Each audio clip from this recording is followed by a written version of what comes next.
Did you watch Dune 2 yet? Yes, I did. Great, right?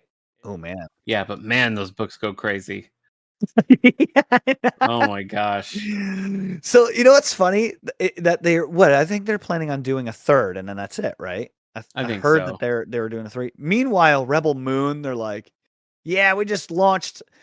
Nobody knows, but the second movie of 6 just got released on Netflix. But nobody knows. Like one day I accidentally hit the Netflix button on my remote and I was like, oh crap. And then it turned on. I was like, oh, the second movie came out. I had no idea. And Did you watch the first? I did. I thought it was pretty good, but it just didn't. I don't know what was wrong with that movie to me. I don't think they backstoried long enough. When I found out they were making 6 movies, like instead of like 5 minutes at the beginning of the movie, like this is the way it was and blah blah blah, and it's like, no, that should have been the movie. You're making 6. Make the movie that sets up everything that happens in the first movie, or else we don't care. I was watching it, I'm like, I really don't care because I don't know. We were just What the told that difference is, yeah. these are bad people, so I'm just going to assume they're bad people. And then they come and then they do really bad things, and it's just like, okay, you told me they were bad. Now I obviously see they're doing bad things. Now you've proven it. Okay, great. I felt like all the aspects that should have resounded just came across a little flat. And I never really was like, oh, there was never any one character that I was like, oh yeah, that guy is, I like that guy. I associate with him. Even the main protagonist, like I felt like she was just, they overdid the, I'm a former killer, but I don't want to do this anymore. And it's just like, that has been done to death. Stop. True. Yeah. Stop it. I don't know. I kept seeing it, like the Netflix card come up, and I was like, oh, maybe I should watch that. And I could just never muster up the enthusiasm to click play on it. I'll watch the second one. I haven't yet, but I probably will because it's okay. I think the world is fun, and I just think maybe it didn't start out with a bang. Like maybe this one's good, and maybe it's gonna get better. I don't know. I do like the world though. It's fun. Is the one that originally started its life as a Star Wars movie, right? I think so. Yeah, Zack Snyder. They were like, nah, forget it. And so now it's just its own thing. I know. I did watch it, and I was like, yeah, I really don't see how this could be Star Wars. Oh, really? Okay. Especially with the backstory of the first movie, I was like, whoa, like I guess the evil guys are supposed to be the Empire, in a way. So I don't know. Maybe that's why it just falls a little bit flat, because it probably would have been better as Star Wars. But then maybe, but man, I'm just like IP'd out. You know what I mean? Like, it's I'm a little just everything's too. Yeah. I just, people are like, "Oh, are you excited for Acolyte?" I'm like, I don't know, man. I got excited about a lot of things, and a lot of things weren't all that great. Been hurt too many times. Yeah. I know, right?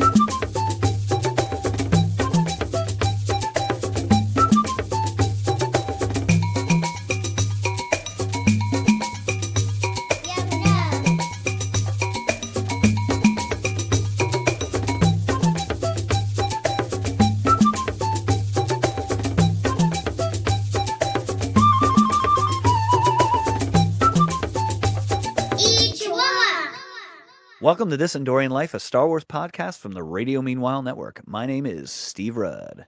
I'm Nick Gunning, and this week we're following the Ewoks from Return of the Jedi to the TV movies, the 80s cartoon, the comics, and beyond. Today, we are discussing Ewoks issue number 9, The Underwater Kingdom. Issues. That's not foreshadowing. The issue hit just your issues. It hit the stands on June 3rd, 1986. We were wee boys. Now, we were debating whether or not there would be an actual underwater kingdom rather than this just being another misnomer. And the action was underwater, but kingdom? I don't know. I'm not sure.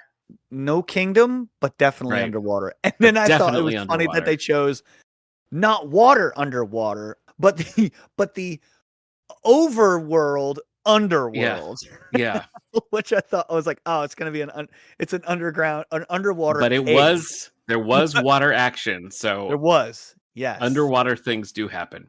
Yes. This issue was written again by Dave Manick and illustrated by Warren Kremer. Collected in the softcover by Dark Horse and the Star Wars Omnibus Ewoks and Droids. Our featured creator this time is John D'Agostino. After his time with Marvel, inker John D'Agostino moved to Archie Comics, where he worked on titles like Archie's Pals and Gals and Sonic the Hedgehog. He passed away in 2010 with his final cover credit appearing on Betty number 173, which came out in June of 2008. That's interesting. Archie's Pals and Gals and Sonic the Hedgehog. I never read any of the Sonic the Hedgehog comics, but I saw the show. I remember the show. Oh, yeah. A long time ago. I've read some of the comics. I read the comics that were... you remember how... This is so, like, in the weeds with Sonic the Hedgehog, but there were 2 shows going at once. There was, like, the serious, serialized Sonic the Hedgehog and, like, the underground Princess Sally, and that one's all serious. And there's the other one where he's just like, oh, I love chili dogs, woo! And, like, goofing around. Oh, yeah! Yeah. And it's, like, crudely illustrated, too. Yes, like the animation is not as good, and it's a very goofy I do remember show. that one. Well, the comics that went along with the serious Sonic show, I was very into, and there was this Princess Sally miniseries that was great. I loved it. So Archie had the rights for the Sonic the Hedgehog comics for decades, a long time. Oh, wow. Okay. Yeah. Interesting. Huh. I didn't know that. Yeah, I mean, I love an Archie comic. Even now, every time I'm in like a grocery store checkout and there's like Betty and Veronica double digest, I'm like, dare I? Should I do it? They're fun. You've already talked yourself into it. I know. They're fun. I know. I need to go find a Pals and Gals digest. My cousins used to have them in their bathroom, and that was like from, when I would always go to work on the farm during the summer. Yeah. And I'd go to the bathroom, and they were there, tons of them. I was like, so anytime I pick one up, I'm like, the bathroom in my cousin's house. Weird, but that's like, that's how I know it, On my old library podcast, How's Things, which you guest starred on a time or two. Yeah. I interviewed Jamie Lee Rotante, who was, it remains, she's one of the senior editors at Archie Comics. And we were talking a little bit about how they stock those old digests, because they have like a really strict, I don't remember the numbers, but it was like, 25% are olds, 25% are new, a couple are brand new. And it's like, once they go into a digest, then they're like retired for 5 to 10 years. Oh. And one of the things they have to do when they pull one out is they have like editors or whatever go through and be like, all right, change where he says like cassette to Spotify, or something like that. So they're going through and like updating the references just to kind of keeping them up to date a little bit, which I think is funny, and I would love that job. Fun. Yeah. That's a fun job. Yeah, it's a fun interview, so you can go find it. This one says Napster. This one says Napster, so we got to change it to get rid of it. Yep, pretty much. Every 10 years, I got to go through and redo it. Yeah, this one says iPod. Isn't that crazy that kids aren't going to know really iPods anymore? It's just your phone. Yeah, it's true. I guess so. When we finish with all the Ewoks and droids, we just go right to Archie Comics, right? I mean, I think that'd be fun. I mean, is there a podcast about that? I mean, we could do that after Dukes. There's about to be. There's about after the Dukes of Hazzard animated series, of course. Yeah. Man, because we know nobody has done that. I'm fairly certain about that. Dukes of Hazzard, and I also Back to the Future had an animated series too. So rich tapestry we have. We're not taking this as like, is there a reason why there is no podcast? No. Who cares? Who cares? We're doing it. We're gonna do it. We're gonna do it. But first, we should get into the uber detailed plot. I guess. Sure, if you want to. Let's do it. Ewoks number 9. The Underwater Kingdom. Wicket and Tebow are enjoying a nice paddle on Sunshine Lake while Tebow dives for treasures, finding a blue pearl inside of a sunshell. Wicket spots a dragon bird, which is a bad omen. That means something bad will happen. Well, suddenly, they are attacked by a devil serpent who destroys their boat, sinking everything. Tebow sinks unconscious, while Wicket fights hard against the current, failing to save him. From the depths, a scaly hand grabs him and carries him to safety. Wicket regains consciousness in an underwater cavern teeming with glowing pearls. Tebow has already befriended the cave inhabitants, little lizard people, the leader of which is named Squick. Squick. To the surprise of the Ewoks, their new friends gift them a glowing pearl. But the Ewoks quickly find out their value isn't treasure, but food. The underwater dwellers reveal that their pearls glow because of a rare red pearl they possess. Suddenly, the cave is attacked by a large lizard monster named Orkan, riding a devil serpent, likely the one who destroyed the Ewoks' boat earlier. Orkan demands to be given more pearls for food. The small underwater dwellers give what little they have, which is not enough for Orkan. The Ewoks protest, so Orkan releases the wrath of the devil serpent on them using his trident, which allows him to control the serpent. In the chaos, Orkan finds the red pearl and leaves, fully knowing it would be the end of the tiny little creatures. Wicket and Tebow are sorry they got the tiny creatures into this mess, so they offer their help. With the help of Squick and some water wallachs, they race off to Orkan's hideout, nearly running straight into the sleeping devil serpent. They infiltrate and sneak up on Orkan while he oogles over his new prize. The Ewoks cause him to topple over, dropping the red pearl. Squick catches it and they quickly run off. Orkan calls his devil serpent, which pins down the group. They develop a quick plan, and Squick relinquishes the red pearl to Orkan, but he is not easily deceived. The devil serpent prepares to fire its ray at the Ewoks, but Squick quickly throws the red pearl into the ray's path, stopping the blast from hitting the Ewoks, but destroying the pearl. Uh-oh. The Ewoks, unharmed, use cave vines to swing down and snatch the trident away from Orkan. Wicket is successful and immediately turns the serpent onto Orkan, running him off for good. Squick is heartbroken, knowing he will have to tell his people about the pearl. Wicket and Tebow feel awful, and on their way back to Squick's cave, Tebow spots the blue pearl that was lost when the devil serpent destroyed their boat. Sorry for what occurred, Tebow gifts the pearl to Squick, hoping it would make up for their loss.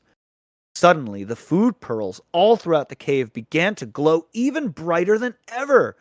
Squick and his people are delighted, declaring the blue pearl must have greater power than the red one.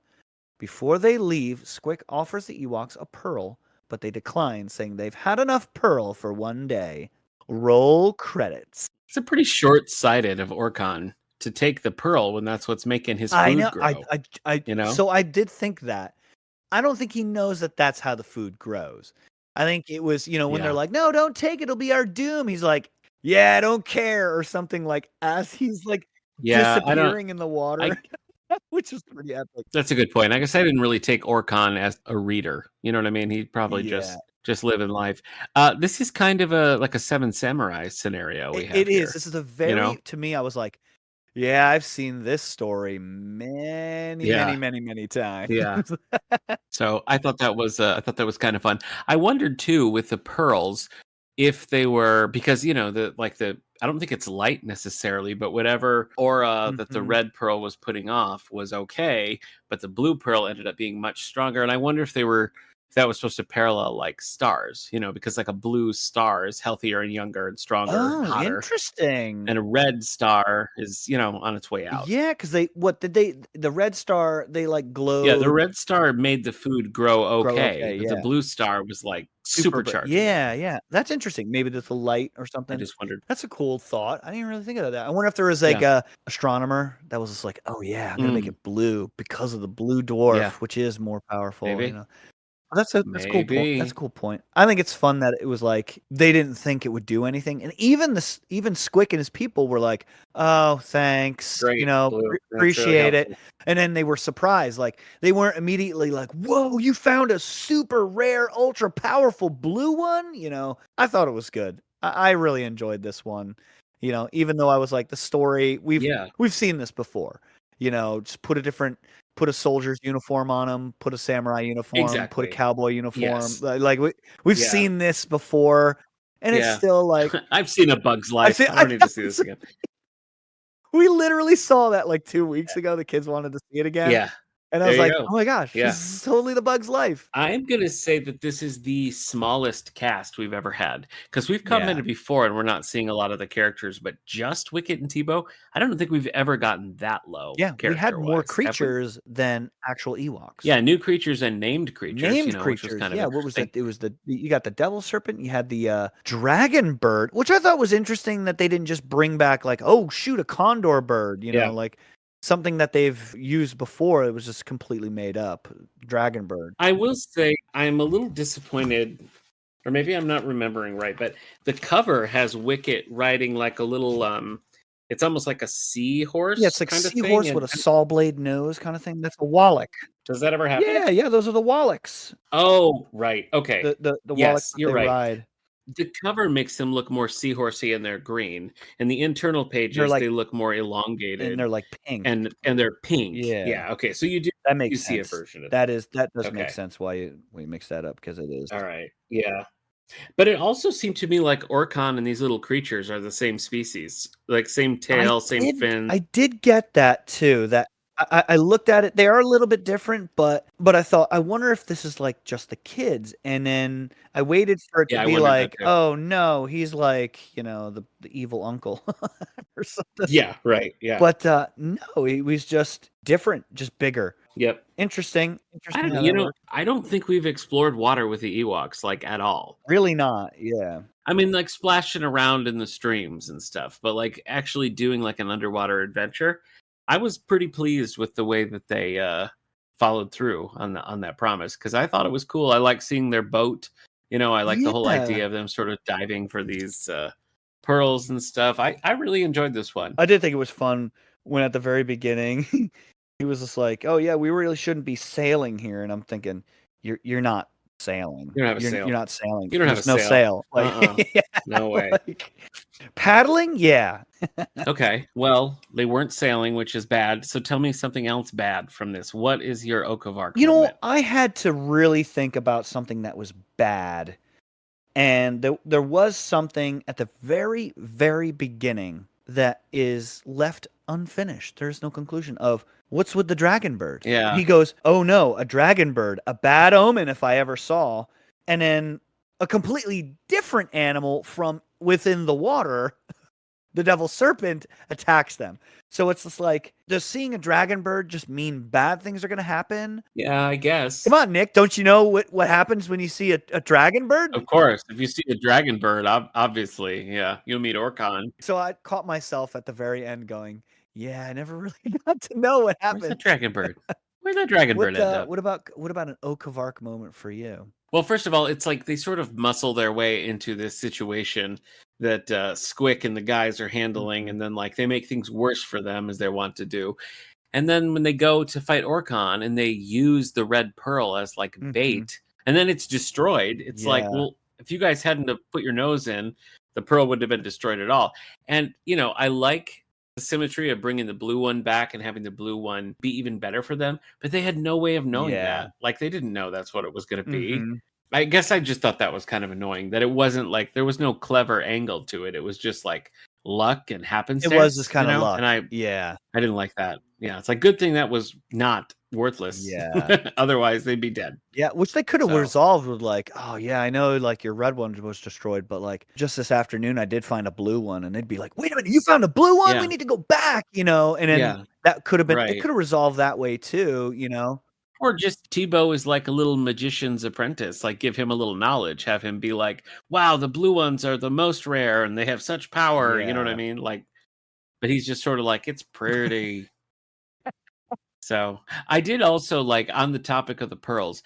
I liked when they got into the Squick's domain there, and they see all the pearls, and he offers him one, and then they slice it up because it's just like they're apples. That You know what I mean? I thought that was kind that's of my funny. Ichiwawa.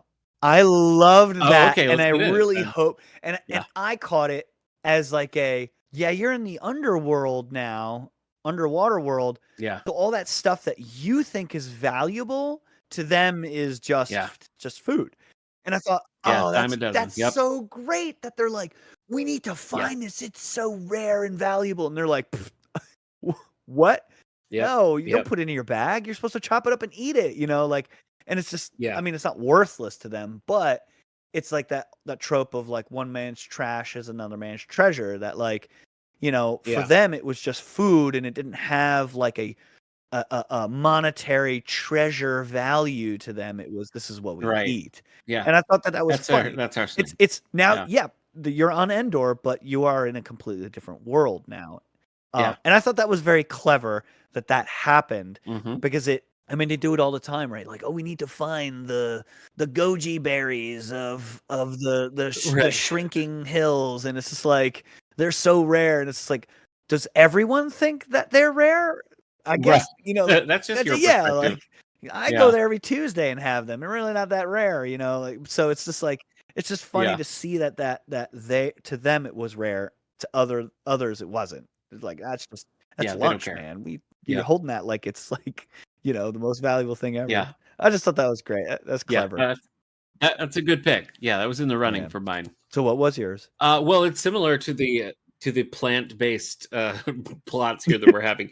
When they find the bubble plants and they use them sort of as little diving helmets, I thought that was a cool use of things that were already sort of in the background, and everything is sort of like, you know, pearly down there anyway. So like having these round plant makes sense. But I also liked that he said, these will help us breathe for a little longer. Yes. It wasn't like these are just a magic thing that are going to fix everything. He was very clear. It ain't going to last forever. This will buy us a little bit along. Yeah. I did notice that too. And I did appreciate that it wasn't just like, all right, this will sustain us for the next few hours, you know? And it's just like, it's not. Funny. You know, I read that and I thought like, yeah, Steve would call them on this if those were just going to let them breathe forever. But no. How many yub nubs? I really enjoyed this one. I thought this one was fun. And even though I was like, this story has been done before, there were still little subtle differences, and Squick and his little people were cute. They were. I don't know, I give it like a 4.5. I liked it. I really liked it. And it actually was underwater. Yeah. True. I can meet you there. I do take off some points for the fact that the blue pearl, you know, was just a coincidence. But I really like that I felt like we saw a different part of Endor, but not in like, oh, you have to go to this mountain over there. Like, this seemed like something that could have been there all along, and we're seeing a different side of it, which I liked. So yeah, I'll meet you right there. 4.5. Sounds good. I also like too that Squick threw the orb fully knowing that, like, if it's destroyed, then his people are gone. The food is gone. Not good. But he did it anyway to save Wicket and Tebow. And there's really I think it's unfortunate that there really is no acknowledgement of like, you know, we really appreciate you saving us, but what are you going to do about your people now? Yeah. You know, and so, you know, it was just kind of like, we're sorry. It's like, man, that sucks, like, bro. See you later. Squick did throw it, but you know, so it's just funny that like that would have been a little bit more significant for them to be like, why did you do that? Now your people are going to go hungry, you know, and it's more just like, well, I guess I got to go tell my people what I did, you know, and it's just like, they're not going to understand because they weren't there. They're going to be like, wait, you did what? Right. You just met these guys 5 minutes ago, you know? You destroyed the pearl for these little fuzzy guys. Yeah. They can't even live down here. Yeah. I think this one rates on the high side. So I had a good time. We got all the creatures. I mean, we've always talked about that from the show. Like, it's always fun seeing new creatures. And these ones, I feel like they fit. You know, we didn't have a lot of forest and stuff, but so maybe that's why it didn't stand out as much. But I felt like the colors just worked a little bit better too. You know what? There was one thing that that I'll nitpick. The very beginning, when they're on Endor and it's the Sunshine Lake, it just does not look very sunshiny, and it's like, where is this? This looks like a desolate planet from like Star Trek or Flash Gordon, and it's like, this is supposed to be Endor, dude. This is literally like jagged, sharp, whitish rock that looks like it's the planet from Raised by Wolves. That's just like desolate and has like no food on it, like just nothing. Yeah, it is. Yeah, you're right. It is not. What? Where? Just pick a different name. You know, Bleak Lake. I know, right? Maybe Great it would Salt Lake or something. A little bit better. And the fact that it's not a shell he finds it in, it's like a walnut. That's a walnut, buddy. Yeah, it is a walnut. It is a walnut. That's what I thought. Yeah, no, it's not like a clam or something. It's just not an oyster. Just straight up walnut. Just a walnut. Yeah. Well, we had one marine adventure here. Let's see if we can make it a double, because next time on this Endorian Life, we're covering Droids number 3, the Scarlet Pirate. Ooh. I assume he'll be a space pirate, but maybe we'll see some water. I think it's space. You never know. Space. Do you think pirate. it'll be like the pirate in The Mandalorian that's like literally like a pirate? He's actually a pirate, yeah. Maybe. I think it is actually. I think I remember seeing it, and it's like the dude is. Everyone's wearing like spacesuits, and he's wearing like the poofy pants with like a V-neck shirt. Yep. He's probably got an ear. He's got a ring in his ear, you know, like, and a cutlass. I'm guessing he's got a cutlass. Well, you'll just have to read along and find out. If everyone, if you want to know, you'll have to tune in next time. Okay, see you then. I'll be here. Yeah, I'll see you then. This Endorian Life was brought to you by the Radio Meanwhile Network. Other shows on the network include 9021 Here We Go, 90s Music Got Me Like, and previously on X-Men. Share your thoughts on this and upcoming episodes by following us on Facebook or X at Endorian Life. Please rate, subscribe, and share the show wherever you get your podcasts.